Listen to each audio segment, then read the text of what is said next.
Basanti in कुत्तों के सामने मत नाचना। शोलेचा वीरू धर्मेंद्र यांच्या निधनाची बातमी वाऱ्यासारखी पसरली आणि चाहत्यांना मोठा धक्का बसला।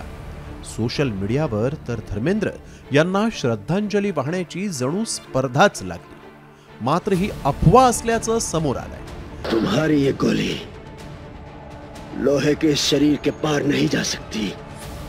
धर्मेंद्र यांची मुलगी ईशा आणि पत्नी हेमा मालिनीनं या अफवांचं खंडन करत त्यांच्या प्रकृतीची माहिती दिली। जे काही घडतंय ते अक्षम्य आहे। जबाबदार माध्यमं अशा व्यक्तीबद्दल खोट्या बातम्या कशा देऊ शकतात, ज्यांच्या तब्येतीत सुधारणा होतीये आणि जे उपचारांना प्रतिसाद देत आहेत? हे अत्यंत अपमानजनक आणि गैरजबाबदार आहे। कृपया कुटुंबाच्या खासगीपणाचा आदर करा।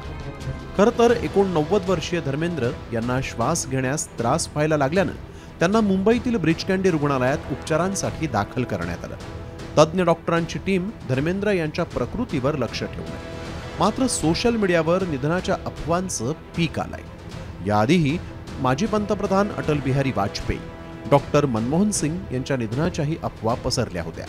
आताही धर्मेंद्र यांच्या निधनाच्या बातम्या व्हायरल होत आहेत। मात्र एखाद्या व्यक्तीच्या मृत्यूबद्दल शहानिशा न करता श्रद्धांजली वाहण्याची घाई कशासाठी? जिवंत व्यक्तीला श्रद्धांजली वाहण्या एवढी असंवेदनशीलता येते तरी कुठून? ब्युरो रिपोर्ट, साम टीव्ही न्यूज।